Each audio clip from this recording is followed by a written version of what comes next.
Tu as eu une espèce de burn-out à gagner de l'oseille. Tu te rends compte que tu bosses comme un chien. En fait, il n'y a personne, il n'y a aucun raccourci business, pas de moyen facile de gagner de l'argent. C'est une des premières personnes que je connais à avoir dépassé les 60 000 balles. Kevin Dufresne, l'homme aux 60 000 euros de chiffre d'affaires par mois. Kevin a réussi à créer la meilleure formation de growth hacking en France et il aide des milliers d'entrepreneurs à contourner les systèmes pour générer plus de chiffre d'affaires. Un mec qui est venu me voir hier, il m'a dit « Je suis ton premier client, j'ai lancé ma boîte, j'ai terminé l'année à 600 000 euros. C'est grâce à une seule technique de la formation que tu m'as apprise. » En l'espace de 1 an, Kevin a comptabilisé plus de 100 000 abonnés, toutes plateformes confondues, 10 millions de vues sur ses posts et génère plus de 10 prospects par jour. Je lui ai expliqué mes techniques pour écrire, etc. Donc, premier post, il a fait 50 000 vues. Je te dis, il a fait 400 000 vues par mois, quoi. Il est passé de 900 abonnés à 5 000 abonnés, tu vois, en un mois. Il n'a pas toujours été aussi successful. Kevin va revenir sur ses débuts chaotiques à l'école et comment il a transformé ce traumatisme en une rage monstrueuse pour aider à sortir de la rat race. 3 mois enfermé, j'avais cassé mon téléphone, j'avais acheté des jeux vidéo, je m'étais laissé pousser la barbe. Genre, par exemple, quand j'ai raté mes études, j'étais en mode, faut que je survive. Je me suis fait voler de 150 000 euros par un partenaire. Ouais. Dans cet épisode du 10K Social Club, Kevin va nous raconter ses débuts et surtout, il va nous partager sa méthode pour faire 10 000 euros par mois le plus rapidement possible. Aucun doute sur le fait que je peux amener n'importe qui à 10 000 euros par mois. Je pense qu'il y a un pattern commun à toutes les personnes qui ont réussi. Il va aussi répondre à des questions un peu moins sérieuses. Dans quoi on claque sa thune quand on fait 70K par mois? L'argent, ça aide pour les dates ou pas?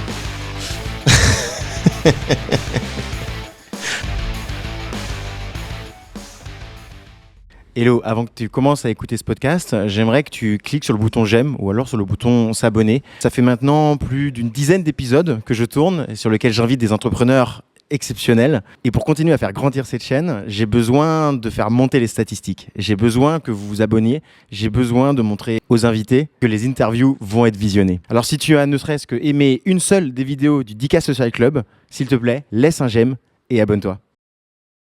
Hello à tous et bienvenue dans un nouvel épisode du 10K Social Club. Aujourd'hui, je suis super content d'accueillir Kevin Dufresne. Hello Kevin, hello Kevin, comment ça va? Ça va, Kylian, merci, et toi? Ça va super bien, mec. Je suis d'autant plus content qu'en réalité, moi je te connais depuis l'époque The Family.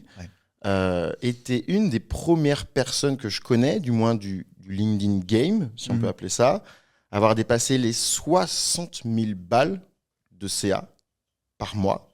Et c'est hyper inspirant parce que moi, ça m'a débloqué un vrai truc, tu vois. Ouais. Je pense qu'en France, il n'y a pas beaucoup de personnes qui ont réussi à atteindre ce chiffre. Mais même moi, en fait, j'étais assez surpris. On pourra revenir sur ça, tu vois, mais sur comment est-ce que j'ai réussi à l'atteindre. Mais j'ai jamais rencontré quelqu'un, en tout cas seul. C'est-à-dire que j'avais aucun assistant, j'avais vraiment personne.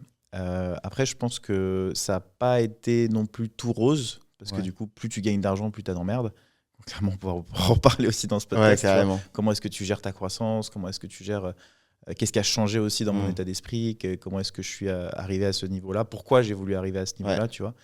Parce qu'il y a aussi beaucoup d'envie, tu vois? C'est un peu ce qu'on disait en off, mais je pense que tout le monde peut y arriver à partir du moment où tu as plus envie que les autres. Et c'est ce que j'ai réussi à prouver en fait, pendant les derniers mois. Quoi. Ok, alors en fait, dans tous les cas, il y a plein de trucs sur lesquels j'ai envie de rebondir. J'ai envie de parler justement de comment tu as réussi à en arriver là. J'ai envie de parler de tes échecs, de tes doutes, de aussi comment tu arrives à claquer autant de thunes par mois. Mais avant ça, est-ce que tu peux te présenter en quelques minutes, mais avec une condition, sans parler de business? Alors sans parler de business, du coup, alors moi je suis Kevin Dufresne, j'ai 32 ans, j'ai déménagé à Paris, j'ai déménagé de Paris pour aller à Lisbonne depuis février. J'ai voyagé pendant 3 ans à travers le monde. J'ai quitté The Family, c'est peut-être business, mais c'est quand même là où j'ai travaillé. Pendant le Covid, où j'ai eu énormément de mal à m'en remettre. En tout cas, beaucoup de gens étaient en mode oui, c'est les vacances et tout. Moi, c'était très, très, très, très difficile à vivre. Je me suis isolé clairement pendant 3 mois en grosse dépression, gros burn-out. Okay. Et du coup, j'ai décidé de me lancer dans l'entrepreneuriat à ce moment-là. Okay. Et donc voilà, je sais pas si je peux dire, je fais de la musique un petit peu. Ouais, ok. Voilà, je fais du piano, de la guitare. J'ai appris à faire de la musique seul depuis mes 6 ans. Ouais. J'aime bien créer, j'aime bien faire du surf aussi. Ok. Voilà. Je sais pas ce que je vais dire. Ouais, non, c'est trop bien. Non, franchement, il y a déjà plein de trucs. Ok, l'objectif justement, c'est de découvrir un petit peu, tu vois, avant qu'on parle business, un petit peu découvrir, creuser, essayer de qui tu es. T'étais quel type de collégien, lycéen? Même tout le monde va me dire que je suis dans les nuages, même de manière assez générale. Je suis quelqu'un d'assez introverti. J'analyse beaucoup les choses, tu vois. Ok. Mais j'ai jamais vraiment fité avec le système scolaire. J'ai même pas de... j'ai jamais fité avec le système scolaire tout court. Tu Ouais. vois. En fait, j'ai très rapidement vu qu'on essayait de me mettre dans une case, tu Ouais. vois, et j'essaie tout le temps d'en sortir.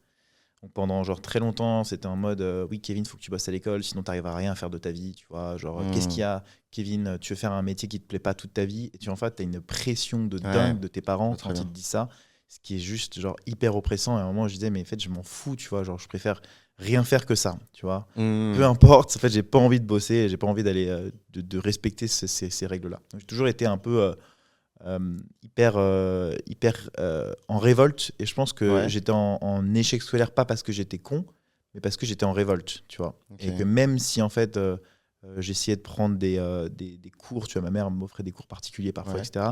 Je comprenais tout pendant les cours, mais en revanche, arrivé devant l'examen, il y avait un truc intérieur psychologique qui m'empêchait Ok. d'avoir de bons résultats, tu vois. Je sais pas si certaines personnes sont comme ça, c'est peut-être un syndrome de trucs un peu bizarre, mais quand tu arrives devant une copie, quand tu es en classe, j'avais une pression Ok. horrible. Et en fait, quand tu rentres le soir, quand tu prends sous ta douche et que tu es en mode, tu vois, même pendant le lycée, tu me parles du collège, mais quand tu es en mode lycée et que tu te dis putain, en fait, si j'ai pas mon bac, j'ai raté ma vie, Ouais. et qu'en fait, je suis même pas au début de ma vie, tu vois. Et qu'en Ouais. fait, comment est-ce que les gens peuvent me dire que j'ai raté ma vie alors que j'ai même pas commencé pour moi, tu vois. Comme s'il y avait qu'une seule façon en fait d'y arriver, Ouais. c'était d'avoir son bac, aller en école de commerce, avoir un diplôme, parce que sans diplôme tu peux pas trouver de taf. Ouais.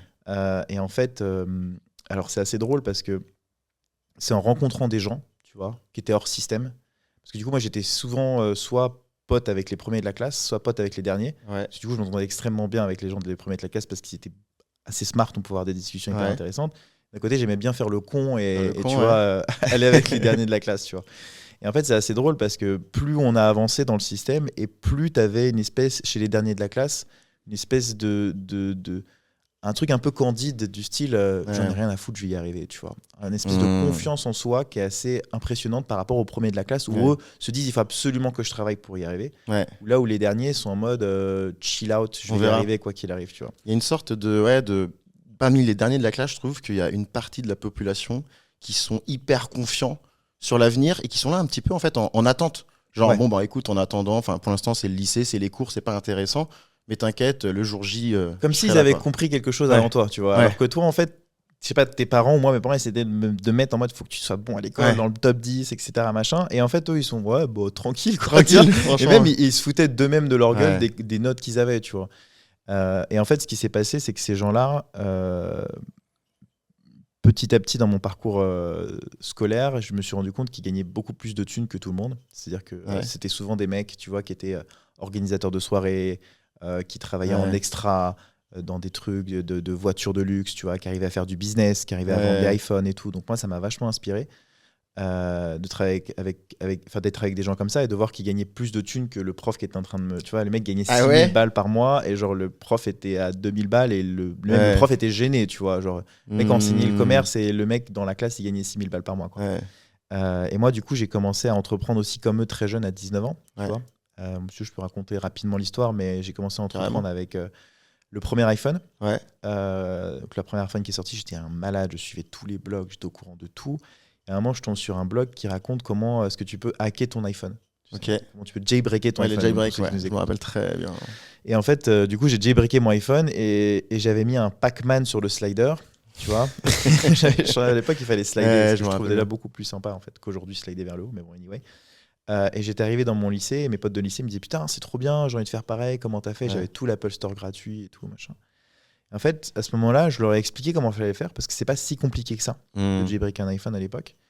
Mais le lendemain, il l'avait pas fait. L'après-lendemain, il l'avait pas fait. L'après-lendemain, il l'avait pas fait. Donc en gros, clairement, je t'explique un truc, tu le fais pas. Donc, Ouais. déjà, ça m'énervait. Donc je lui disais, moi, je te le ferai pas, quoi qu'il arrive. En revanche, si tu me payes, je le fais. Ok. Et du coup, je demandais 20, 30, 50 balles, tu vois, pour Ouais. jailbreaker d'iPhone. Donc je rentrais à la maison et je faisais le truc, tu vois, ça me prenait 2 minutes. Mais au moins, j'arrivais à avoir un petit peu, un peu, tu vois, ça me peu de payait thunes, des conneries, tu vois, genre des verres, des machins, des trucs. Ouais. Et en fait, je me suis dit, bon, bah vas-y, go.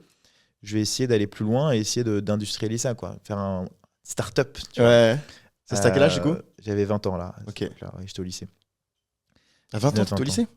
19, 19. Ah non, du coup, j'étais en école, ouais. Ok. Ça a commencé. Non, c'était 2017. Du coup, c'était 2018. Ouais, c'était lycée. Par là, quoi. Ok. Ouais. Pour moi, j'étais au lycée, mais j'ai redoublé. Ouais. J'ai redoublé T'as redoublé 2 quelle fois. classe? J'ai redoublé le C1 Ok. et j'ai redoublé la terminale. La terminale? Ouais. Parce que t'as pas eu ton bac? J'avais raté, du coup, j'étais dans le business, tu vois. Ouais. Mais du coup, ça m'avait vachement, aussi vachement fait de mal, tu vois. Genre en mode. Ouais. Normalement, t'as le bac à 18 ans, ouais, donc c'est ça, en fait. 18, 19, 20 ans, Ouais, j'étais 19 encore ans, au ouais, lycée. t'avais Quoi. redoublé 2 fois, c'est Ouais. ça. Et c'était quoi alors, si on revient un petit peu sur un petit peu 2 pas en arrière, on va dire au collège-lycée, parce que pour moi, c'est un peu l'époque où tu te construis, et pour moi, c'est un peu une époque qui est magnifique. Tu vois, c'est l'époque où tu es pur, justement, où t'as pas encore tous ces codes de société qu'on essaie de te mettre dans la tête. Ouais. Même début collège, on va dire. C'était quoi ton rêve?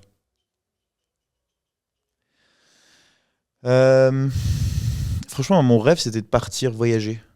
Ok. Tout le temps, j'avais envie d'explorer le monde, en fait. Voyager, J'avais ouais. un petit travelers. Ah ouais. J'avais trop envie de partir, ouais, de vivre, quitter Paris, ouais, j'avais pas du tout. Enfin, ça me faisait pas du tout rêver de travailler, en tout cas. En tout cas, de travailler de ce qu'on me proposait, encore une fois, tu vois, vu qu'on était dans les cases. Ouais. Mais c'est assez marrant, tu vois, l'instinct de survie de se dire, ok, bah là, tu vois, ce que je disais sur l'histoire de ce que j'avais fait, du coup, j'avais jailbreaké l'iPhone et j'ai appris à faire des sites internet. Ouais. Et ensuite, pour essayer de vendre plus de jailbreak d'iPhone à ce moment-là. Ça n'avait pas du tout marché. Et du coup, en apprenant à faire des sites internet, j'ai pu trouver des clients, tu vois, de mes potes qui disaient à leurs parents, voilà, il y a un pote qui fait des sites internet pour 3-4 000 balles, tu vois. Et j'arrivais à faire des sites internet des amis de mes parents, des amis de mes potes, tu vois. Ouais, ok. Ou des amis de mes parents, d'ailleurs, ça peut arriver. Mais en fait, là, je me suis rendu compte que j'aimais bien ça, en fait, connaître des trucs que d'autres personnes ne connaissent pas. Tu vois ce que je veux dire? En mode, souvent, les gens vont avoir un blocage mental d'apprendre des nouvelles choses, tu vois. Et je pense que tu vois ce que je disais, je faisais de la musique, mais en fait, j'ai appris de la musique tout seul. Tu vois, j'ai appris le piano, la guitare tout seul, juste en me mettant devant mon piano et en essayant des trucs. Et quand tu joues devant des gens au piano, c'est ah putain, j'aurais adoré savoir faire ça, tu vois. Et quand tu fais des sites internet, c'est oh, j'aurais adoré savoir faire des sites internet, tu vois. Et quand tu fais du gros hacking, c'est oh, j'aurais adoré faire du gros hacking. En fait, il y a beaucoup de gens qui disent je veux sans jamais se donner les moyens d'y arriver. Moi, je pense que tout le monde peut faire n'importe quoi à partir du moment où il l'essaye ou du moins il le fait, tu vois. C'est-à-dire, en fait, c'est là où tu reconnais les plus gros entrepreneurs que je connais, moi en tout cas.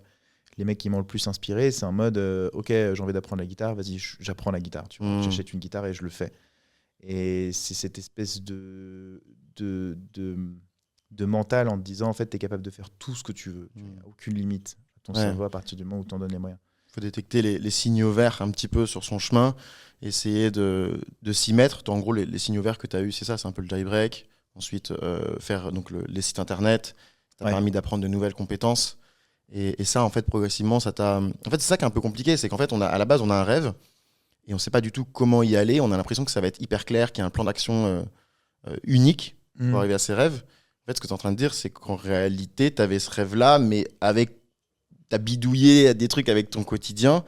Et juste, par contre, en t'y mettant à fond et en faisant ce que les autres ne veulent pas faire, t'as progressivement été dans la direction de ton rêve, quoi. Ouais, alors après, en vrai, à cette époque-là, j'avais un rêve, mais pour moi, c'était inatteignable, tu vois. C'est-à-dire que je voyagerais uniquement pendant les vacances, quoi. Tu vois, genre, pour moi, c'était impossible, tu vois. Ouais. On parle d'une génération que les moins de 20 ans ne peuvent pas connaître, mais c'était une génération qui était quand même vachement différente d'aujourd'hui, tu vois. Moi, quand j'ai appris WordPress, pour ceux qui connaissent WordPress, c'est un site de création de site internet, tu vois. Il y a des agences qui prenaient 20 000 balles pour le faire, tu vois. C'était minimum 30 000 euros pour avoir un site internet en ligne, tu vois. À l'époque, c'était Marmiton. Non, je crois que c'était WP Marmite, le blog pour apprendre. Ouais. Bah, c'était le blog du zéro, je crois. Le blog du zéro, l'ancien Open Classroom. Ouais. Ça, c'était très, très stylé. Bon, du coup, en fait, t'arrivais sur des lignes de code, tu te dis, ah, c'est quoi ce bordel, tu vois. Et donc du coup ça paraissait extrêmement compliqué, alors que fondamentalement quand tu comprenais un peu le truc, c'était pas si compliqué que ça de faire un site WordPress. Bon, tu galères, j'ai mis 2 semaines vraiment à mettre le site en ligne, prendre les trucs des noms de domaine, comment est-ce que tu connectes ci, comment tu connectes ça. Et en fait t'es dans une génération, t'avais même pas Stripe, tu vois, c'est quand même beaucoup plus facile aujourd'hui, enfin beaucoup plus facile, en même temps il y a plus de concurrence. Mais d'ailleurs, ça m'amène à la question suivante. C'est quoi les grosses galères que tu as pu rencontrer? Alors, on va parler du business, mais aussi, on va dire, personnel, sur l'ensemble. C'était quoi les grosses difficultés qui ont créé le Kevin que j'ai en face de moi? Les échecs que j'ai eus, tu vois, par exemple scolaire, Ouais. ce truc, en fait, ça te met dans un conditionnement où ça te fait vachement perdre confiance en toi, Ouais. où en fait, t'as clairement l'effet Dunning-Kruger, tu vois. Genre, Ouais. ça, c'est une boucle que j'aime beaucoup parce que, en fait, plus tu penses que tu connais, enfin, si tu connais rien, t'as une confiance absolue, et Ouais. plus tu commences à connaître le sujet, plus Ça redescend. ça redescend un petit peu, tu vois. Donc, moi, c'était vraiment le truc en mode, j'avais pas du tout confiance en moi, quoi. En mode, mais pourtant, dès que je rentrais dans une nouvelle boîte, ça explosait, et les gens étaient genre, mais c'était jamais suffisant. Ok. Pour moi, c'était jamais suffisant. Il y a toujours quelque chose que et c'est le gros problème d'ailleurs, ce que ma mère me dit souvent, c'est que je suis jamais satisfait de ce que je fais. Ok. Tu vois, même les résultats que j'ai, tous les jours, je me réveille, je dis j'ai rien sur mon compte. Ouais. Et genre, je pars à zéro tous les jours. Et c'est pas bien. D'un côté, Et en c'est ce qui même me temps, permet d'être ce que je suis aujourd'hui, tu vois, d'être. Je pense que dans tous les cas, chaque entrepreneur a ce truc-là. On en parlait hier. J'ai l'impression que le point commun de beaucoup d'entrepreneurs, du moins j'ai l'impression que ceux que je préfère, c'est ça, tu as une sorte de cicatrice au fond de toi, un truc où tu as envie de prendre une sorte de revanche, tu vois, et tu vois, genre Ouais. fuck en fait. Totalement. Vous croyez pas en moi, et j'ai réussi. Ça, c'est un gros sujet. C'est un gros sujet. Moi, je l'ai fait sans vraiment savoir ce qui allait se passer. Mais c'est vrai que les échecs, ça te donne une espèce de hargne, en fait. Ouais. Tu vois, genre de vraiment.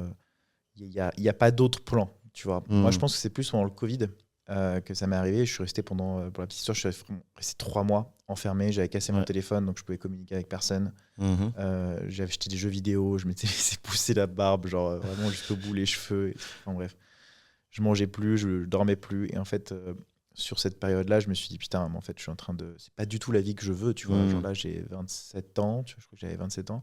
Je voyage pas, je fais du 5 à 7, je bosse comme un malade, j'ai pas d'opportunité de futur. Pourtant, j'ai l'impression, quand même, au fond de moi, une petite lumière qui me dit, putain, Kevin, t'es quand même pas con, tu vois. Il y a un truc que tu fais différemment des autres et tu sais que tu peux y arriver, quoi. T'es pas plus con qu'un autre. Et ça, je pense, c'est The Family, d'être baigné dans un. Tu vois, c'est un peu comme j'ai amené mon grand frère hier, tu vois, à l'événement d'Alec Henry. Il y avait tous les entrepreneurs, tu vois, genre infopreneurs et tout de la place francophone, tu vois. C'est assez marrant. Il y avait Harold Gardas, il y a beaucoup de beau monde. Il y avait plein de gens, quoi. Et en fait, il m'a dit, putain, mais c'est ouf, ces mecs, je les vois tous sur les réseaux. Et en fait, juste de les voir, ça va même picoler une bière, ça te donne juste, en fait, ah, mais c'est des mecs normaux, tu vois, genre ils sont tranquilles. Ça leur arrive de péter, quoi. Genre, ouais, genre vraiment, c'est ça.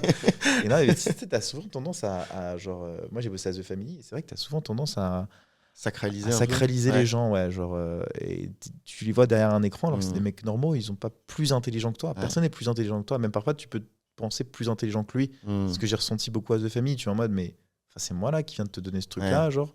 C'est grâce à moi que tu as fait ce résultat, tu vois. En mode vraiment, genre, je donnais parfois juste une technique, et c'est ce qui se passe encore dans mes formations. C'était d'ailleurs l'objet de mon poste aujourd'hui, c'est que parfois je donne juste un truc, ça débloque une boîte entière, tu vois. Genre, même un mec qui est venu me voir hier, il m'a dit putain, j'ai lancé ma boîte. Alors, Kevin, je suis ton premier client, j'ai lancé ma boîte, j'ai terminé l'année à 600 000 euros de chiffre d'affaires. Et c'est grâce à une seule technique de la formation que tu m'as apprise qui me permet de scraper des personnes qui sont au chômage, de leur vendre une formation. Et genre, en fait, il a créé une boîte de setting de commerciaux, tu vois, 600K l'année, première année. C'est énorme, tu vois, juste avec ça. C'est énorme. Et pareil, il y a un autre, Chris Choly, qui a utilisé une seule de mes techniques, il a fait genre 20K dans la semaine. Donc en fait, c'est ce genre de truc en mode où ah, mais t'as pas pensé à faire ça, tu vois.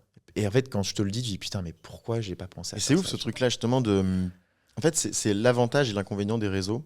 C'est que d'une part, en termes d'avantage, tu as accès au savoir de mecs qui se butent à faire du contenu de grande qualité. Et c'est ouf parce que c'est inspirant. Et en même temps, le business, c'est un petit peu la manière le marketing de ces mecs-là, c'est aussi de montrer que ça marche pour eux et donc que c'est facile et que tout le monde peut y arriver parce qu'ils ont les bonnes méthodes et ainsi de suite. Et ça peut créer en fait un peu une sorte d'angoisse, tu vois, de dire je peux le faire, j'ai tout pour le faire, mais j'arrive pas à avoir leurs résultats à eux. Et je pense que c'est ça un peu le piège dans lequel aujourd'hui se trouvent, franchement, peut-être 90% des wannabe solopreneurs. Mais je pense que moi, je pense que tout le monde peut devenir entrepreneur. Alors pour moi, il y a vraiment 3 choses qui m'ont permis d'atteindre ces résultats-là. Parce qu'en fait, dans l'entrepreneuriat, c'est pas flat. C'est-à-dire qu'en fait, il y a beaucoup d'entrepreneurs qui sont hyper flat. C'est-à-dire flat, j'entends des personnes qui font toujours la même chose. Des personnes qui voient pas qu'en fait, qui savent pas apporter de la valeur à des gens. Ce qui est con, hein. Mais en fait, tu vois, un truc tout con, mais là, tout à l'heure, j'étais en call avec un mec, il me dit oui, alors c'est 1 000 € pour faire ça. Ensuite, il faut que je coach l'équipe, donc je vais te prendre 1 heure par semaine. Ensuite, je te prends un pourcentage sur le nombre de rendez-vous que je vais avoir, plus un pourcentage sur les ventes. Ouais. Je fais, frérot, non, tu vois.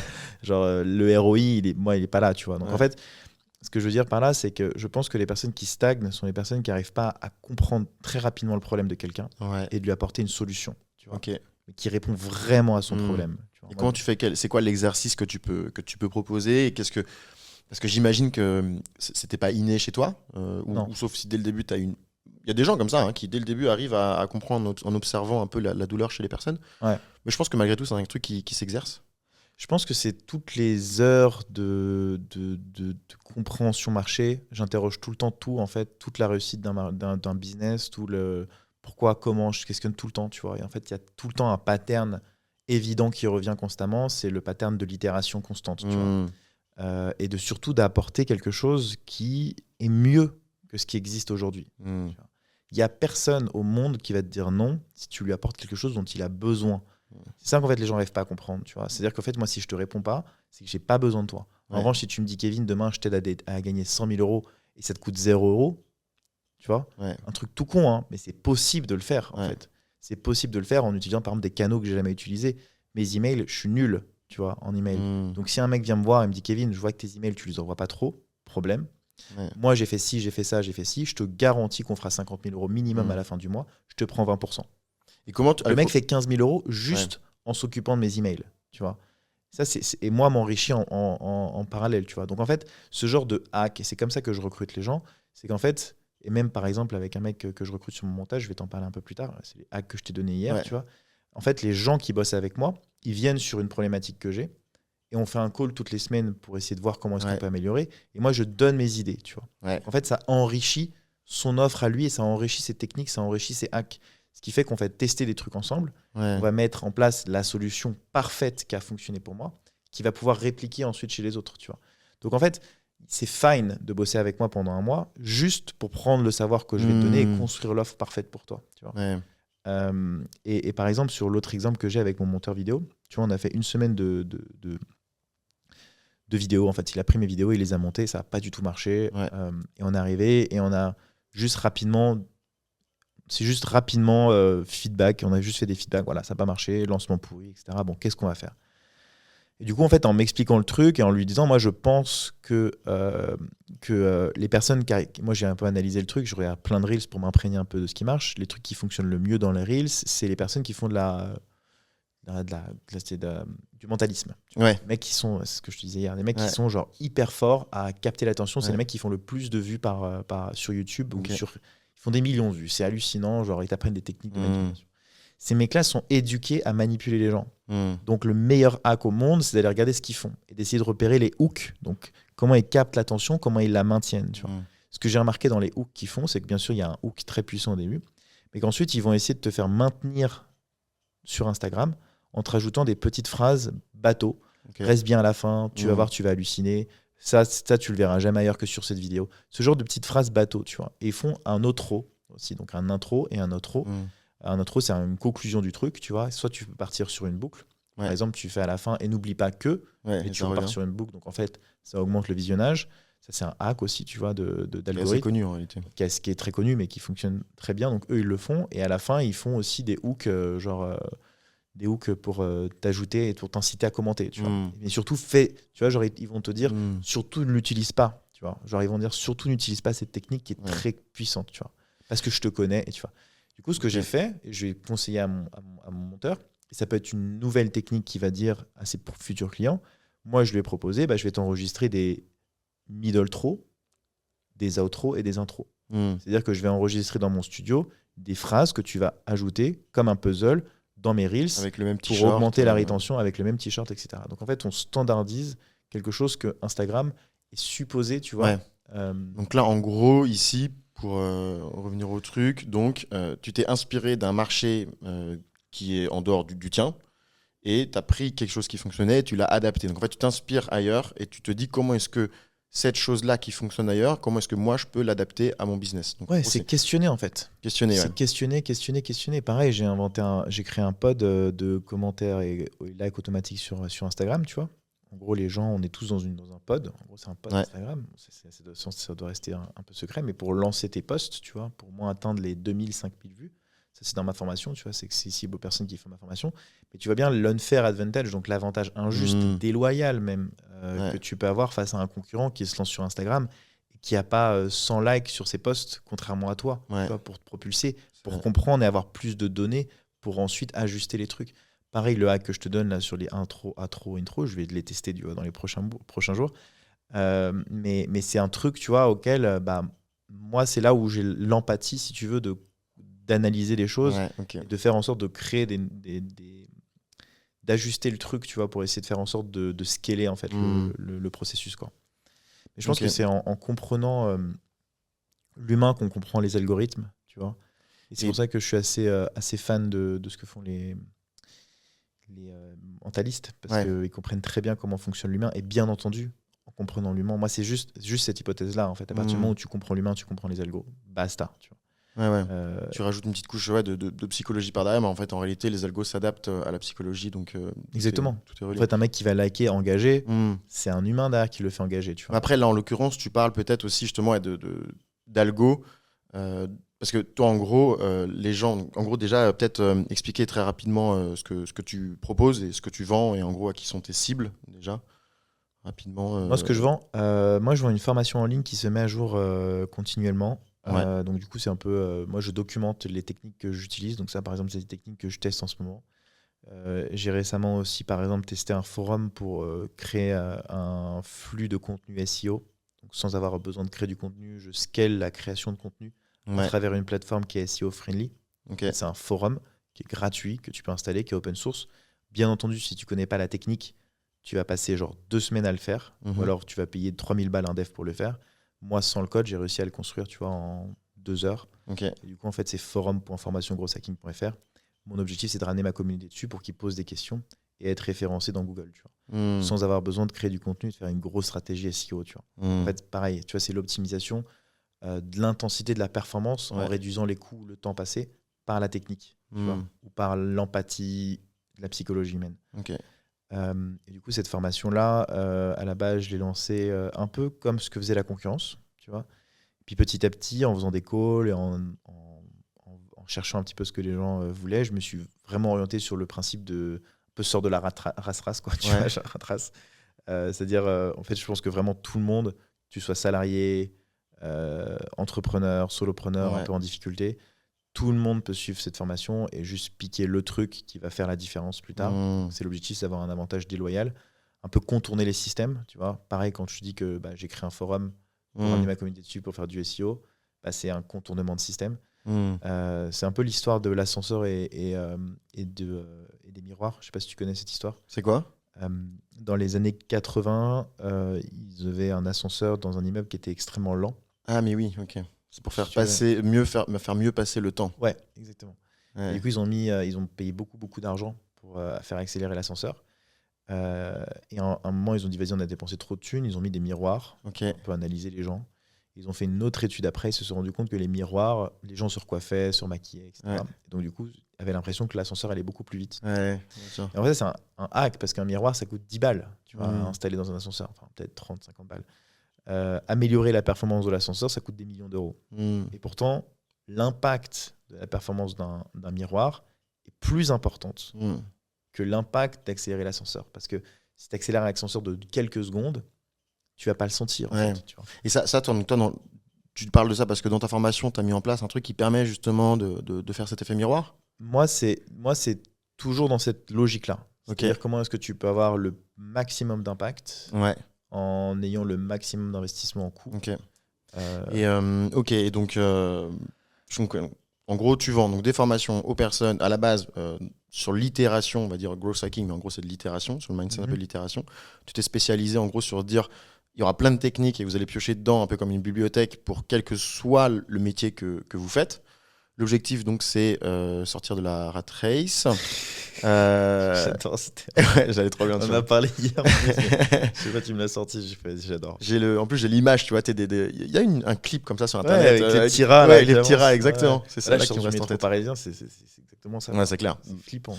Bah, sur ta Et c'est ça story que de tu tout à vois, ce l'heure, que je dis, et c'est ce que je pense, c'est un post que je vais faire dans les prochains jours. Je pense que ça va faire un bug sur LinkedIn. Mais en vrai, j'étais en train de penser, je dis putain, mais en fait, les gens disent que c'est difficile de monter une boîte. Ouais. Mais putain, quand je regarde les gens marcher comme ça à la queue leu, dans une rangée de 5 mètres, des gens qui se marchent dessus tous les matins à 9h, les yeux fatigués, qui n'ont pas bien dormi la veille, les yeux injectés de clopes et de nicotine, tu vois, et genre les bébés qui ont dormi toutes les... En fait, genre, honnêtement, je préfère rien que cette vie, tu vois, genre, Ouais. c'est horrible ce que je veux dire, mais en fait, Ouais, je comprends. moi, c'est le truc que je ressentais, tu vois, je me réveillais tous les matins, et je suis rentré dans ce système. Donc en fait, le problème, c'est que les gens, ils sont dans une bulle, tu vois. Ils sont C'est pas très compte, difficile de sortir du confort. C'est extrêmement difficile. Mais en fait, ils pensent que c'est un confort, mais c'est un faux confort. S'ils se regardaient de l'extérieur, Ouais. ils se diraient putain, c'est la merde, faut que je sorte de ce truc, tu vois.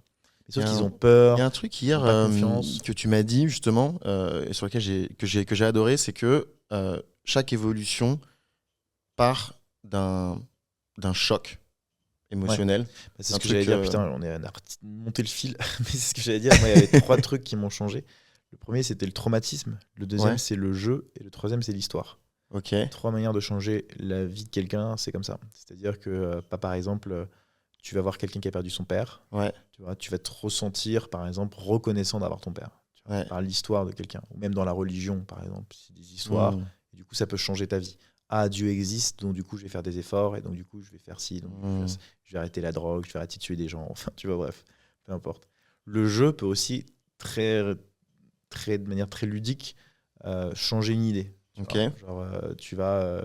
Moi, c'est ce que je fais tout. Moi, je joue beaucoup. En fait, l'entrepreneuriat, c'est du jeu. Gagner de l'argent, c'est Le un voir jeu. sous forme de jeu. Voilà, c'est en mode. Tu gagnes des points. Bah, plus tu joues, plus tu apprends. Par exemple, si tu joues au poker, plus tu vas jouer, plus tu vas comprendre les techniques, tu vois. Donc, en fait, c'est comme ça que tu changes. Ouais. Comme ça que tu changes de stratégie, comme ça que tu changes d'approche, comme ça que tu changes de mindset. Et la troisième manière, c'est la souffrance. Et malheureusement, c'est celle qui est la plus puissante. Malheureusement, les personnes qui ont toujours réussi, ça n'arrive jamais. Personne n'a tout le temps réussi. Mais si, imagine, tu as une vie où tu as eu que des réussites.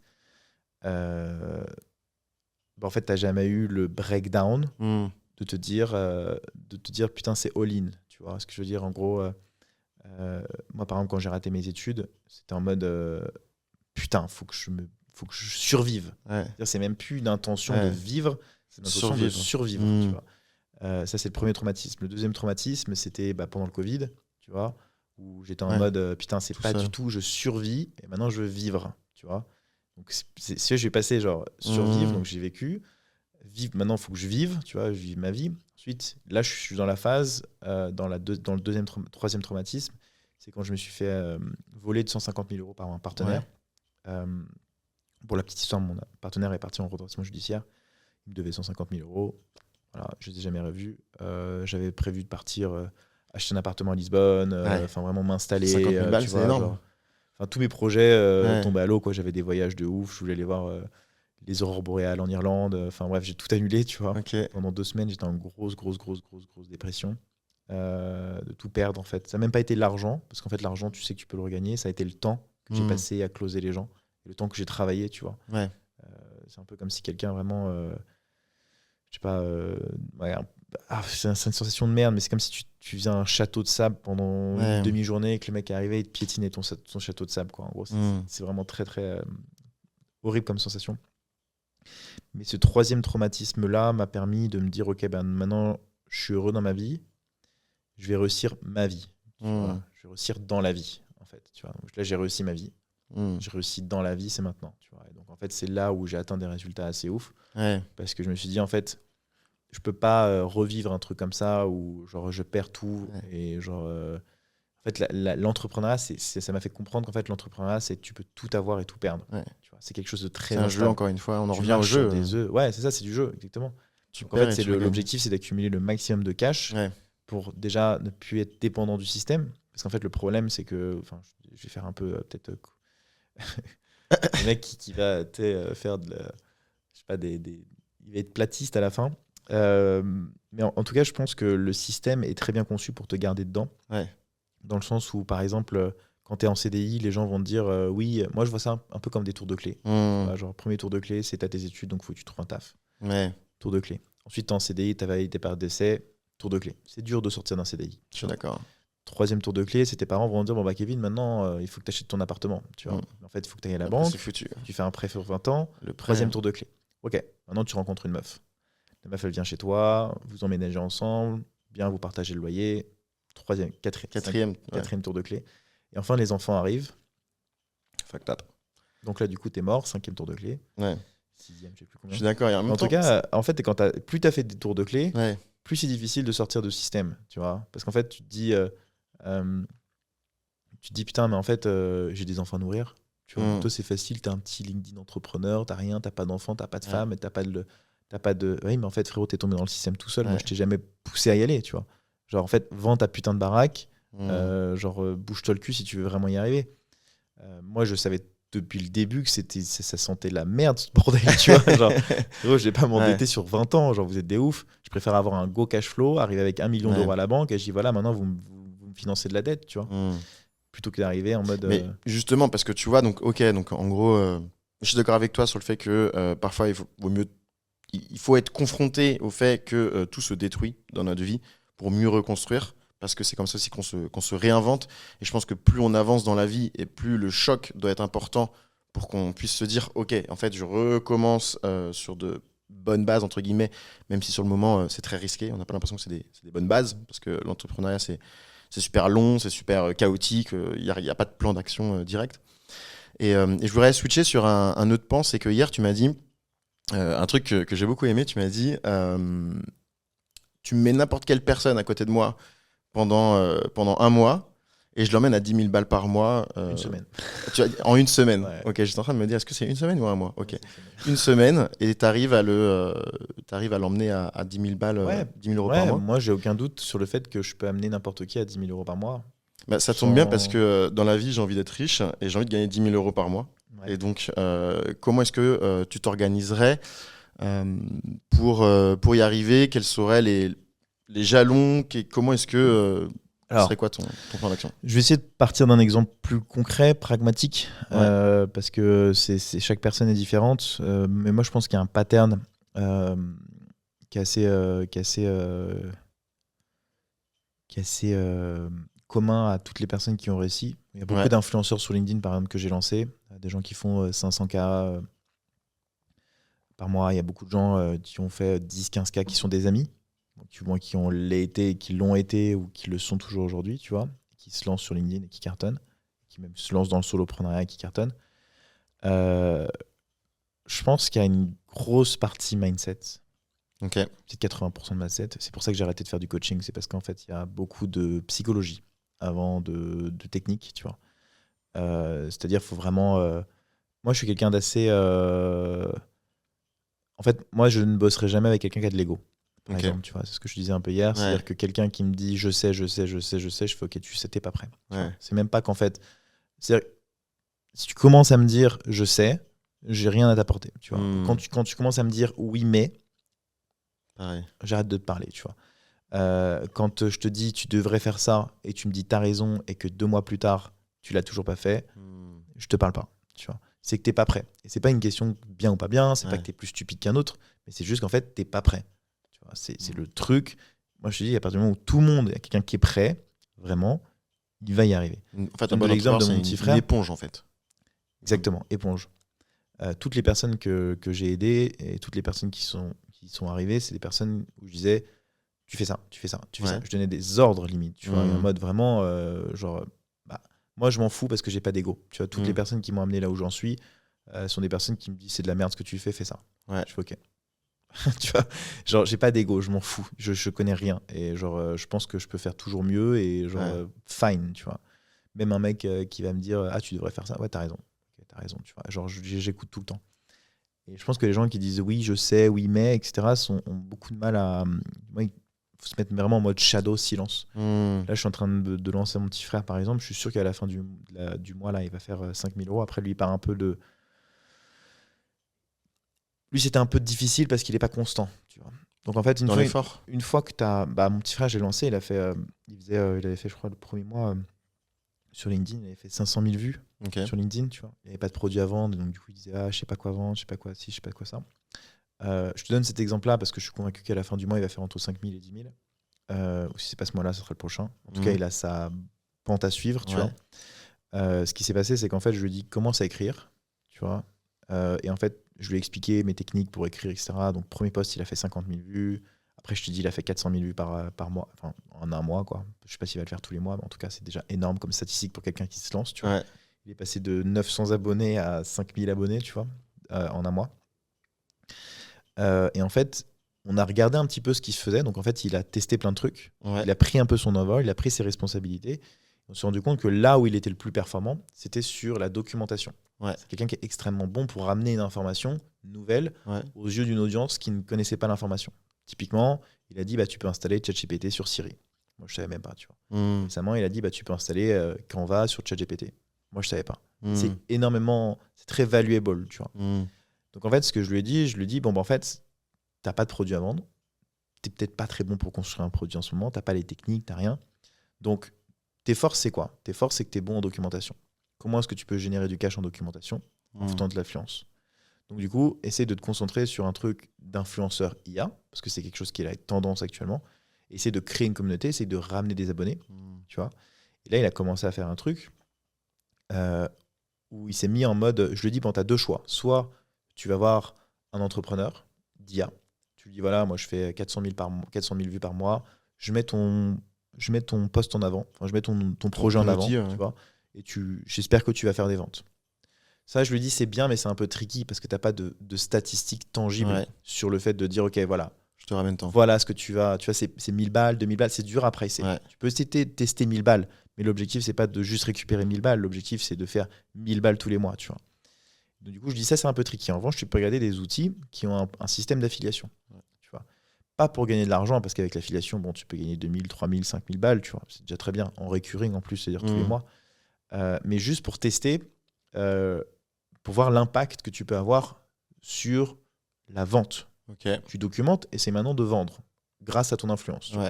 Et donc, du coup, pendant un mois, et s'il suit ce plan-là, pendant un mois, il va créer du contenu 2-3 fois par jour en amenant des informations uniques aux yeux du réseau social, et il va essayer de traquer les clics qu'il va avoir sur son lien, les ventes qu'il va faire également, pour arriver ensuite demain et dire à n'importe quelle boîte, voilà, moi j'ai généré 2000 balles sur cette boîte-là, 5000, 10 000, peu importe, l'objectif c'est d'en faire le max.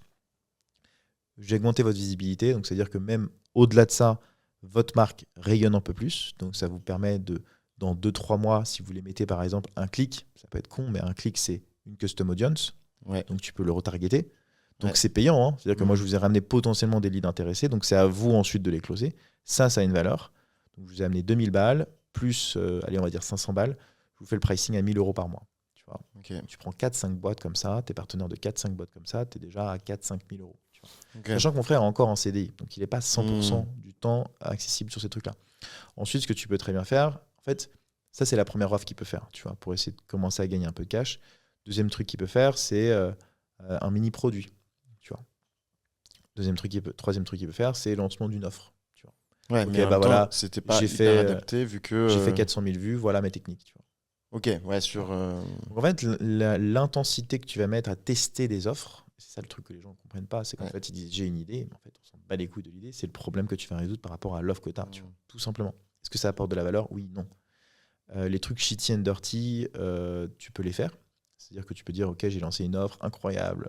Tu vois, je vois beaucoup de gens d'ailleurs sur TikTok qui sont comme ça en ce moment, et je trouve que c'est un peu... Je suis pas fan parce que... c'est quoi? En fait, les mecs, ils disent, oui, j'ai 1 million d'abonnés, mais je te lance une formation TikTok, etc. Je suis pas fan de ce concept-là parce que je suis pas convaincu déjà que TikTok te ramène du cash. En fait, c'est mentir de dire aux gens que tu vas faire 1 million d'abonnés, même si toi, tu l'as réussi. Deuxième chose, c'est qu'en fait, tu as des unfair advantage. Par exemple, quand tu as lancé TikTok il y a 2 ans, c'était facile de percer. Donc, en fait, tu as fait 1 million d'abonnés, mais depuis quand? Les gens ne le savent pas. Donc, il y a des espèces d'idoles, tu vois, des espèces de trucs cachés, en fait, dans le truc, avec lesquels je suis pas forcément à l'aise, tu vois. Mais c'est des trucs qui marchent. Donc, tu peux puiser ton audience, vendre ce truc-là. Il y a des personnes qui vont arriver, d'autres personnes qui vont pas arriver. Voilà. Si tu es content de ton truc et que tu penses que ça a un impact. Mais là où le truc est périn dans le temps, c'est quand tu as vraiment réussi à apporter de la valeur à tes clients. Tu vois, moi, quand il y a un client, hier, premier élève qui me dit j'ai fait 600K, quand Laurine, que tu as reçu aussi dans le podcast, Bémer, me dit putain, j'ai fait 40 000 balles grâce à un truc de ta formation, quand j'ai Brice et d'autres personnes qui font des webinars et qui invitent 7000 personnes sur leur webinar grâce à mes techniques de ma formation et qui font 15, 20, 30 000 euros par jour, je me dis putain, tu vois, on commence à sérieusement rentrer dans le game où genre, je suis limite pas assez cher pour ce que je propose, tu vois. Et donc, du coup, moi, ça me va de pas être cher, tu vois, mais c'est juste, c'est là tu as la preuve que ce que tu apportes, c'est bien. En revanche, le piège, c'est de trop se conforter sur ce truc-là. Là où tu vas scaler, donc en fait, si je donne les conseils de mon petit frère, c'est qu'en fait, tu gagnes de l'argent sur un produit avec une audience et ton objectif, c'est pas d'acquérir toujours plus de clients. Ton objectif, c'est de faire en sorte que ces clients existants continuent de te ramener du cash. Tu vois. Donc en fait, parce qu'en fait, plus tu as de clients, plus tu as de customers, support, c'est ce que je te disais hier. Plus tu as de clients, plus tu as des gens qui t'emmerdent, des mots de passe qui sont oubliés, des emails que tu veux changer, des questions, bref, du support. Donc en fait, ça te coûte cher, ça. Tu vois. Chaque personne qui te demande un mot de passe oublié, c'est de l'argent. Parce que du coup, tu payes une nana qui va payer à l'heure, lui répondre, etc. Ça, les gens ne le savent pas, donc arrêtez de demander vos mots de passe. Ah ouais. Chaque fois que je vois un mot de passe oublié ou une question conne, tu vois, je me dis putain, ça me coûte de l'oseille. Mais bon, c'est pas grave, on y va. Mais en tout cas, plus tu as de gens qui te posent des questions, du coup, plus ça te coûte de l'argent. Et en fait, l'objectif, au final, à un moment, tu as tellement de clients qu'en fait, ta marge entre ton support et toutes tes charges, elle se réduit par rapport à ton acquisition client. Donc en fait, les gens sont focus sur l'acquisition. Donc c'est pour ça qu'il faut créer des offres différentes, tu vois. Moi, j'ai une seule offre, un monoproduit aujourd'hui. Mais j'ai lancé une formation de ChatGPT sur laquelle je suis en train de bosser. Je lance une autre formation aussi. Ces formations qui ne sont pas incluses dans ton offre principale. Non, c'est des nouvelles formations. Donc ça permet d'augmenter le panier moyen. Ça augmente le panier moyen de 4, 5, de 3. Ok, et ça, toi, selon toi, c'est un truc sur lequel il faut assez vite switcher plutôt que d'essayer de ramener. Il faut bien de bombarder sur un truc.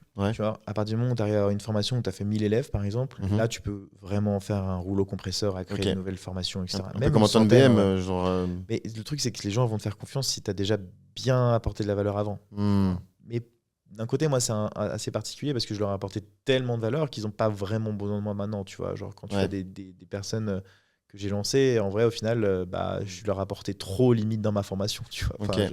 Du coup, mais c'est compliqué parce que toi, du coup, tu as une formation principale. Et comment est-ce que tu arrives à déterminer cette brique-là, ça va faire l'objet d'une nouvelle formation et non pas dans la principale? Par exemple, toi, ton truc sur ChatGPT, pourquoi est-ce qu'elle n'est pas dans la principale?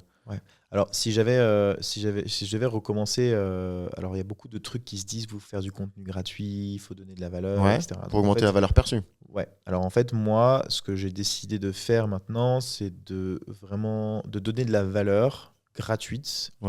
Que des gens payent. C'est-à-dire que les gens qui me suivent qui me suivent pas sur LinkedIn, la valeur que je donne dans les posts que je fais, ça coûte 5, 10 000, 15 000, 20 000 dans des masterminds, tu vois, français, mecs célèbres. Genre, toutes les connaissances que j'ai, que je donne gratuitement pour commencer à au moins mettre le pied dans l'entrepreneuriat et de dire putain, je peux y arriver parce que Kevin m'a appris ça, tu vois, ou genre il m'a débloqué un truc mental, tu vois, ou alors ok, j'ai compris comment ça marche, tu vois. Ok, il faut que je trouve un problème.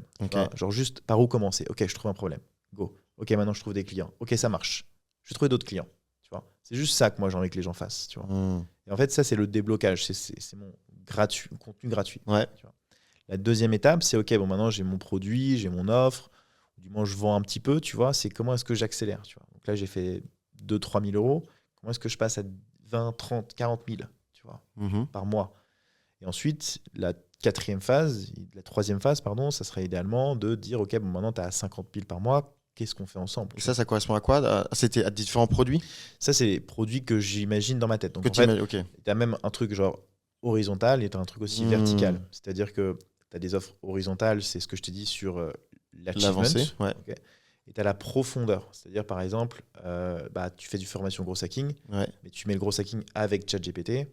Voilà ce que tu peux faire. Tu vois. Par exemple, tu peux trouver des SaaS, tu peux coder des scripts. Tu peux faire, voilà. Donc, en fait, il faut faire horizontal, vertical. Tu vois. En fait, tu arrives à rajouter des briques à chaque fois. Après, dans l'idéal, je pense, sur des formations un peu comme celle-là, ce qui peut être intéressant, c'est de faire... Pour vous lancer, moi, ce que je ferais, c'est d'essayer d'aller voir un mec qui est plutôt chaud, qui a déjà une petite audience, et de dire voilà, moi, j'ai une expertise là-dessus. J'aimerais beaucoup lancer ça, tu vois. Je m'occupe globalement de 80% du cours. Tu me donnes juste tes trucs, etc. On fait 50-50, pas de galère. Mais tu vois, au moins, tu utilises l'audience du mec. Ok, Toi, pour tu vendre mets en ton... personal branding, tu vois. Et en fait, tu vas juste lui dire, OK, on fait une formation ensemble. Moi, j'ai une expertise là-dessus, tu as une expertise là-dessus. Tu donnes même 10% du cours, je m'en fous, je te donne 50%. Ça crée Au de la moins, tu as gagné crédibilité. 4 ans de contenu parce que le mec te booste à la communication Ouais. et ton truc, quoi. Après, il faut que le mec soit pas con, tu vois. Il faut qu'il arrive à se vendre, tu vois. Il faut qu'il ait un bon track record, qu'il soit ambitieux. Tu vois, moi, j'ai aucun problème à faire une formation avec des gamins de 20 ans qui arrivent à amener des funnels de vente, tu vois. Enfin, il y a des trucs où je sais qu'ils sont meilleurs que moi parce qu'ils sont focus que sur ça, tu vois. Ouais. Donc, il n'y a aucun problème à un mec qui vient me voir et me dire, voilà les résultats que j'ai eu avec un client. Tu vois, ça, c'est la next step un peu. Maintenant, tu as répondu au problème, tu as trouvé des solutions. Ok, maintenant, tu scales. Du coup, le raccourci le plus rapide pour moi serait effectivement, j'ai cette technique-là. Tu vois. Maintenant, avec cette technique-là, viens, je bosse avec toi et je l'ajoute dans ta formation de manière exclusive parce que c'est ma technique, mais je te l'offre. Ouais. Tu vois, pour scaler, en fait, mon truc. Tu vois. Ok. Et en fait, tu n'as pas besoin de faire du contenu. Et après, en fait, tu as donné le contenu à l'influenceur en question. Donc, c'est en mode, le mec qui va faire une offre horizontale, tu vois, verticale, horizontale, je sais plus. Donc, il va avoir du contenu en plus sur son offre, tu vois, horizontale. Et ensuite, toi, pareil, tu as dépassé des caps ici. Qu'est-ce que tu fais après, quoi? Hop, tu builds comme ça. C'est comme ça que tu scales, en fait. L'acquisition, ça fait pas scaler. Ok. T'as jamais fait scaler, d'ailleurs. Facebook, ils se sont pété la gueule à la fin. Ouais. Ils se sont pas pété la gueule parce qu'ils ont fait des rachats stratégiques hyper smart avec Instagram. Mais sinon, ils se seraient pété la gueule depuis longtemps, tu vois. Ok. Super intéressant. Je vois un peu mieux, effectivement, comment ce délire-là de funnel. Du coup, je vois aussi également là où tu veux aller, donc tes futures formations, donc sur du vertical, sur de l'horizontal. Ouais, alors attention, c'est pas que des formations. Tu peux résoudre des problèmes de manière différente. Ok. Parce que par exemple, tu vois, moi, je pense, là, c'est un truc que je suis en train de faire, ça va sortir, je pense, la semaine prochaine, une nouvelle formation gratuite. Ouais. C'est gratuit, mais je prends une commission sur les ventes que tu arriveras à générer grâce à mes techniques. Ok. Tu vois. Donc, c'est vraiment début funnel, quoi. C'est-à-dire, genre, les mecs qui veulent, qui sont salariés, qui n'ont pas le temps, qui n'ont pas envie d'investir de l'argent, suis ce programme-là, tu vas y arriver. Ça reste de la formation, entre guillemets. Ça reste de la formation, mais je te crée ton produit, je te crée toutes tes offres, tu as juste à aller voir des clients et à leur vendre. C'est pas mon produit, c'est le tien. C'est toi qui travailles, tu vois. En revanche, moi, vu que je t'ai appris à le faire, tu prends une commission. Donc, en fait, l'engagement est différent. Et ça, mon objectif, et ce serait mon rêve, c'est vraiment de donner cette formation à des gens. Et c'est vraiment dans le début, tu vois. Donc, c'est vraiment avant de rentrer dans ma formation aujourd'hui, qui est quand même assez costaud, tu vois. Avant de rentrer dans les hacks, les trucs comme ça, c'est l'idéal, ce serait vraiment que tu arrives avec un produit qui se vende déjà bien structuré avec toutes mes techniques, tu vois, pour ensuite passer à l'étape suivante. Et l'étape d'après, je pense pas que ce soit des formations. Tu vois, quand tu as 70-50 000 par mois, tu as besoin, par exemple, tu as besoin de recruter, tu as besoin de bonnes personnes, tu as besoin de bonnes expertises, tu as besoin d'accompagnement, tu as besoin d'une conciergerie, tu as besoin de virtuel assistant, tu as besoin d'être avec des mecs qui sont smart, tu as besoin de présentiel, tu as besoin de partenariat, tu as besoin d'accélération de croissance, tu as besoin d'introduction, tu as besoin de visibilité. Donc, c'est franchement super intéressant. En gros, pour résumer, parce que la question initiale, c'était comment est-ce que tu arrives en gros à une personne lambda à la faire arriver à 10 000 euros par mois en l'espace d'une semaine. Première étape, donc, on est sur des barrières mentales. Deuxième étape, c'est la faire passer à l'action et faire en sorte de trouver un petit peu sa zone de génie. Et par cette zone de génie, essayer le plus rapidement possible de lui faire trouver une douleur et un business model. C'est ça, en gros, notamment si je prends un peu l'exemple de ton frère. Et une fois que tu as ça, c'est commencer à réfléchir au funnel, à une expérience un peu de funnel, en prenant... ça c'est le produit d'appel, mais tu as également ce produit ou cette formation en cross-selling qui te permet d'être complémentaire à ce produit d'appel, mais tu as également un upsell qui te permet d'aller plus loin quand tu auras terminé ce produit d'appel. Ok, donc ensuite, en gros, tout s'organise en fait de manière plus naturelle, mais à la base, c'est ça, c'est de trouver une douleur qui est alignée avec sa zone de génie. En fait, on en vient un petit peu au concept de Ikigai. Je ne sais pas si tu vois ce que c'est le concept japonais, c'est trouver là où tu es le plus fort dans la société, et trouver là où toi tu es le plus fort, ta zone de génie, et trouver un problème de la société. Et une fois que tu as trouvé cet alignement, juste. Mais je pense que c'est en faisant Ikigai, je suis à 100% sur le principe, mais 99% des gens comprennent pas ce truc. Ah ouais. Je pense. Parce que sinon, beaucoup plus de gens, tu vois, seraient dans le soloprenariat déjà. Genre, si tu comprenais Ikigai, tu vois, voilà, c'est schématiser un truc, tu vois. Je pense que les gens n'ont pas besoin de trucs théoriques. Moi, c'est pour ça que les gens qui font des formations avec des slides, ça m'angoisse. Tu vois. C'est pour ça que je fais pas du tout de slides, moi. C'est vraiment des actions mises en pratique et tout. Mais tu vois, par exemple, sur l'histoire de mon petit frère, je savais que c'était quelqu'un qui était très curieux, qui allait très souvent chercher l'information. Et même lui, en fait, ce qui est terrible, c'est que c'est moi qui ai dû lui dire, tu vois, que, en fait, frérot, regarde, tu as documenté, où est-ce que tu as eu les meilleures statistiques? Où est-ce que tu as été le meilleur dans les semaines où tu as exécuté, dans les semaines où tu as écrit, tu vois? Qu'est-ce qui a fait dans les itérations de programmes, de choses que tu as changées dans ton message qui ont fait tilter les gens, tu vois? C'est la documentation. C'est un Ikigai version itération, version analyse de données, quoi. Commencer sur LinkedIn et commencer à écrire sur LinkedIn, c'est un bon point de départ. Et le meilleur point de départ pour pouvoir trouver en quoi t'es bon. Ouais. Regarde, Thibault Louis. Thibault Louis, il a commencé à faire des mèmes. Il dit, ça me fait marrer, je fais des mèmes. Tu vois. Vas-y, ghostwriting maintenant. Tu vois. Après bootcamp, ensuite communauté. Thibault Louis, c'est la définition même du mec qui recherche des modèles, tu vois. Et c'est en plus, ça s'applique avec ton histoire de funnel, là, ça s'applique entièrement. Exactement. T'as une audience, en fait, et les gens te suivent. Ensuite, tu monétises ce que tu penses être le mieux pour eux, tu vois. Ouais. Et je pense que ça fit très bien avec Thibault. Moi, les communautés, ça me fait un peu chier parce qu'il faut du suivi, du support et tout. Mais ouais. Tu peux faire, tu vois, moi, je peux demander moi, si demain, la formation, ça me fait chier, je fais, vas-y, maintenant, je fais que de l'influence, tu vois, sur LinkedIn. Et je prends 4-5 000 euros par ticket, tu vois. Ok, franchement, trop bien. On a un bon plan d'action. C'est super intéressant, toute cette histoire de funnel et tout ça. On va revenir un petit peu sur une partie un petit peu plus mindset, on va dire. Hier, parce qu'on n'arrête pas de parler d'hier, mais en gros, hier, on a fait un restaurant ensemble. Voilà, juste que les gens une petite bouffe. Voilà, pour un peu parler de tout ça. Et tu as parlé plusieurs fois d'un mot que j'ai pas l'habitude d'entendre, c'est de déca-millionnaire. Et tu m'as expliqué que justement tu traînais avec des personnes qui étaient des cas millionnaires, qui étaient des potes à toi. Et en réfléchissant après, je me suis dit, putain, c'est marrant parce que j'ai lu un truc un jour dans un bouquin qui expliquait que ton niveau de bonheur dépendait des personnes avec qui tu vivais et avec qui tu passais du temps. Parce qu'il y avait forcément un effet de comparaison. Tu vois. Et je me suis posé la question, mais en fait, est-ce que tu te compares et est-ce que ça impacte ton niveau de bonheur d'être avec des déca millionnaires alors que toi-même, du coup, tu arrives quand même à générer énormément.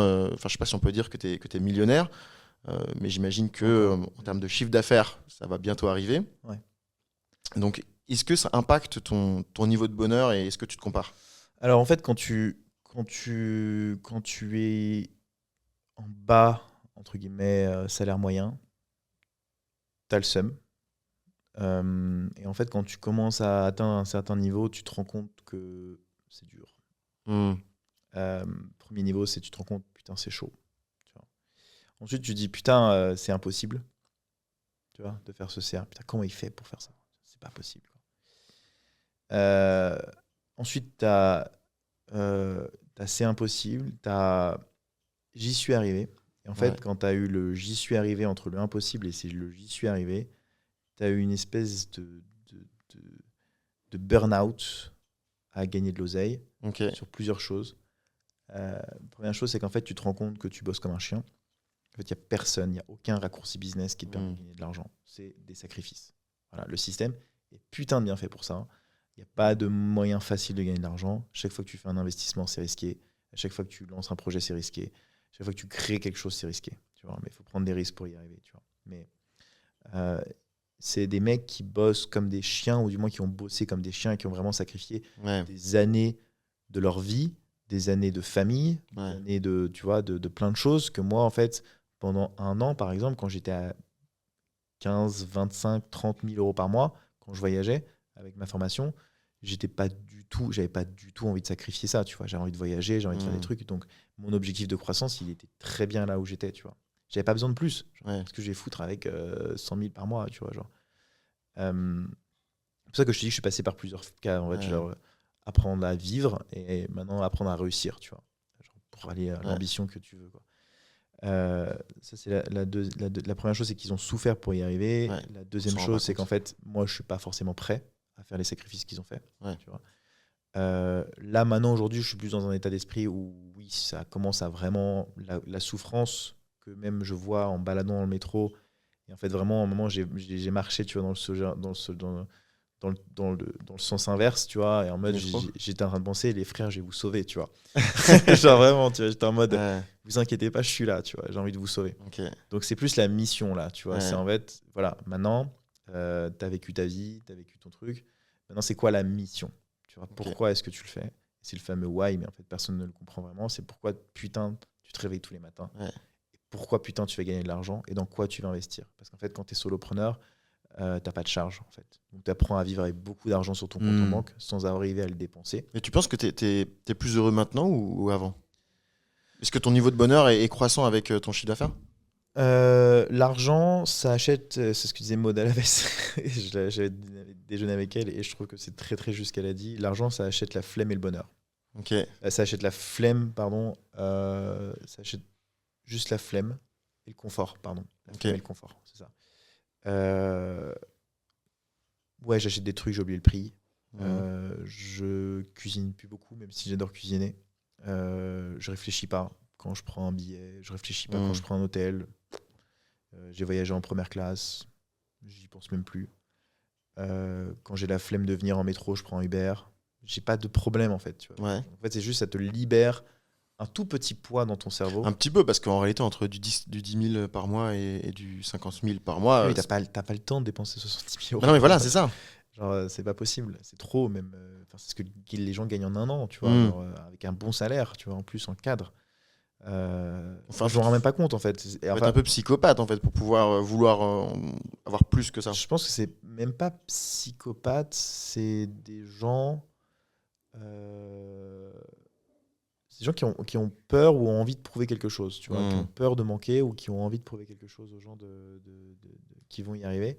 Il y a aussi pas mal de facteurs externes qui peuvent influencer ça. Par exemple, un enfant, une famille, une meuf, tu vois, qui peut t'influencer à te dire, OK, il faut que je me mette un petit coup dans la gueule pour aller gagner de l'oseille, tu vois. Mais en tout cas, ce qui est sûr, pour répondre à ta question, c'est que même s'ils ont plusieurs millions, fondamentalement, ça change pas grand-chose par rapport à moi, ce que j'ai. Oui, je vais prendre un hôtel, je vais avoir une chambre ou 2 chambres, lui va en avoir 5, mais frérot, les 3 chambres, elles sont vides, tu vois, genre, ça sert à rien. Oui, il va prendre une villa à Ibiza à 15 000 la semaine. Moi, je peux très bien faire pareil, tu vois, payer un peu plus avec mes potes et genre, ils payent juste... Enfin, fondamentalement, ça change pas grand-chose. Alors oui, il y a des gens, ils vivent dans des maisons de malades, des gros penthouse, des trucs, des machins. Moi, je vis dans un appartement de ouf aussi, j'adore j'ai des meubles de ouf, enfin, tu vois. En fait, le nombre importe peu, c'est plus le lifestyle que tu as. Je penserais plus à réfléchir en mode combien est-ce que vous voulez par mois pour être heureux? Combien est-ce que vous avez besoin? Parce que moi, j'étais à 10 000, 20 000 par mois, j'étais en auberge de jeunesse, tu vois. Pour te dire, genre, le break mental, tu vois, en mode... Le problème, c'est que quand tu commences à... En fait, tu as 3 étapes que j'ai remarqué. La première, c'est t'apprends à gagner de l'argent. Quand on a, il faut que tu apprennes à le dépenser. Ça, c'est le truc le plus difficile. Parce que tout le monde me dit, ah, vas-y, donne-moi ton argent, je vais le dépenser. Bah non, frérot, parce que c'est moi qui l'ai gagné, tu vois, justement. Et alors, du coup, quand tu le perds, moi, c'est quand je l'ai perdu, j'ai dévalorisé l'argent. Vas-y, je m'en bats les couilles, je peux en faire quand je veux, tu vois. Et le troisième, c'est apprendre à l'investir. Du coup, à faire des bébés d'argent, quoi. Tu vois. Ça, c'est la phase la plus compliquée pour un solopreneur.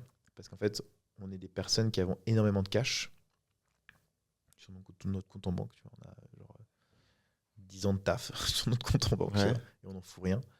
On a un appartement sur notre compte en banque, mais on n'en fout rien, tu vois. Parce que en fait, plus tu gagnes d'argent, plus tu es extrêmement flemmard.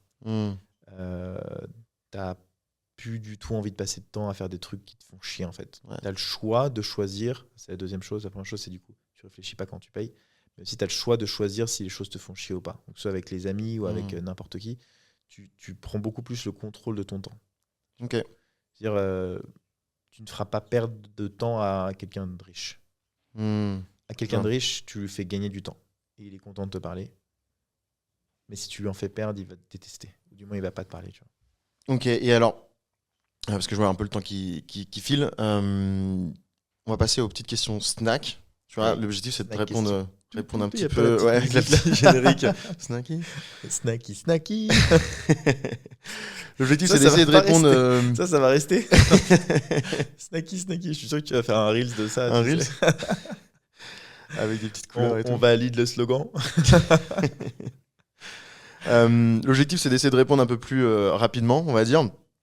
Dans quoi on claque sa thune quand on fait 70K par mois? Dans son confort. Ok. Principalement. J'ai passé rapidement, j'ai pris un appartement beaucoup plus grand. J'ai installé un studio dans ma cave. Et en fait, ça change tout. Ok, Voilà. ça me va. Tu sors combien de fois par semaine avec tes potes? Une fois. Une fois par semaine, donc un week-end inclus. Ouais. À Lisbonne, en tout cas, je sors une fois. Ouais. Et le reste du temps, Paris, c'est c'est à la un peu- maison et tu. Paris, je dois être avec mes potes et tout. Mm. Donc plus une fois sur deux. C'est le problème de Paris d'ailleurs. Bah, oui. Paris, c'est très compliqué tu sors tout le temps. de rester focus. Quoi. Ouais. Moi, j'aime bien un peu mes habitudes et tout. Mais c'est ce que je disais. D'ailleurs, putain, juste petite parenthèse pour les snacks, mais putain, mais c'est quoi votre problème, les Parisiens, quoi? Genre, je suis arrivé, j'avais oublié ça, mais tu vois, je suis passé devant la Palette à Paris. Je dis, putain, c'est ça, Paris.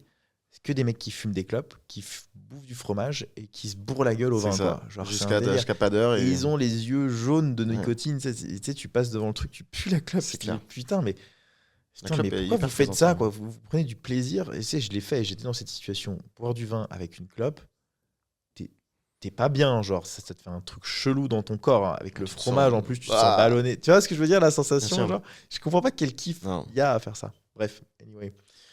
Bref, Ok. du coup, je sors une fois. Tu te couches à quelle heure? Je me couche à minuit. Ok. Ouais, Et tu mets pas de réveil, c'est ça? pas de réveil. Et tu dors combien de temps par nuit? Là, ça dépend vachement. Là, par exemple, je me suis couché à minuit, je me suis réveillé à 6h. Je bosse un petit Ok. peu. Je dors entre 9h, 8-9h. Ok. Mais du coup, c'est ça qui est bien, c'est que vu que tu mets pas de réveil, tu commences ta journée bien. Quoi. Est-ce que tu regardes les infos à 20h? Jamais. L'argent, ça aide pour les dates ou pas?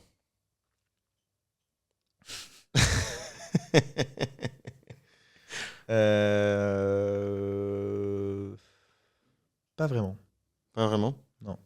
Ok. C'est pas trop les nanas que j'aime bien. Actuellement, t'es millionnaire? Non. Dans combien de temps? Je pense fin d'année ou milieu d'année prochaine. Pour Noël? Peut-être pour Noël. C'est le Père Noël. Père Noël en Père Noël en en avance. Lamborghini. Ok. Et dernière question, à quoi ressemble ton week-end idéal? Mon week-end idéal, c'est dans la nature. J'aime Ouais. beaucoup la nature. Faire des trails, des hikes. Le soir, petit feu de cheminée. Ok. Voilà, Dans la nature. avec une musique, dans une cabane, avec Ouais. une musique, tu vois, genre un peu de jazz. J'adore. Un cuisinier à domicile qui te fait un bouffe de ouf. Mhm. Et le lendemain, pourquoi pas faire du ski, Ok. du snow. Voilà. Ok. Un peu de sport, quoi. Trop cool. Et moi, j'ai une grosse raclette. Et mange une fausse raclette et on va bien se bouffer la panse. Voilà. Ok, mec. Génial. Merci beaucoup pour d'être venu, d'avoir répondu à toutes ces questions-là, d'avoir apporté autant de valeur. Merci à toi. Je mettrai tous tes liens dans la description de la vidéo YouTube et ainsi de suite. Trop cool. Et puis, je vous dis à toutes pour un prochain épisode. Tchuss. Ciao.